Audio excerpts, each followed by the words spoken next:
Donald Trump came to the Detroit Economic Club and stood there in front of the Ford Motor executives and said, if you close these factories as you're planning to do in Detroit and build them in Mexico, I'm going to put a 35% tariff on those cars when you send them back, and nobody's going to buy them. It was an amazing thing to see.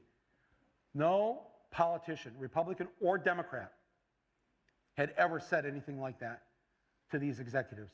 And it was music to the ears of people in Michigan and Ohio and Pennsylvania and Wisconsin, the Brexit states. You live here in Ohio, you know what I'm talking about. Whether Trump means it or not is kind of irrelevant because he's saying the things to people who are hurting. And it's why every beaten down, nameless, forgotten working stiff who used to be part of what was called the middle class loves Trump. He is the human Molotov cocktail that they've been waiting for. The human hand grenade that they can legally throw into the system that stole their lives from them.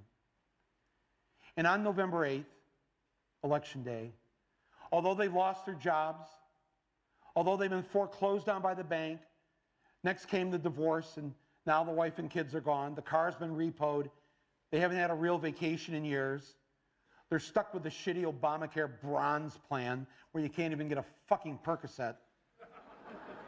They've essentially lost everything they had, except one thing.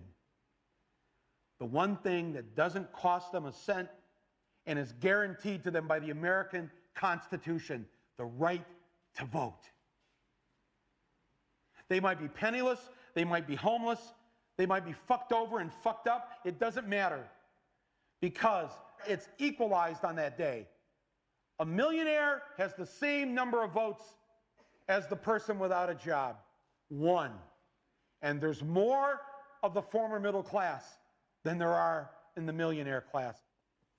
So on November 8th, the dispossessed will walk into the voting booth, be handed a ballot, close the curtain, and take that lever, or felt pen or touchscreen, and put a big fucking X in the box by the name of the man who has threatened to upend and overturn the very system that has ruined their lives. Donald J. Trump. They see that the elites who ruined their lives hate Trump. Corporate America hates Trump. Wall Street hates Trump.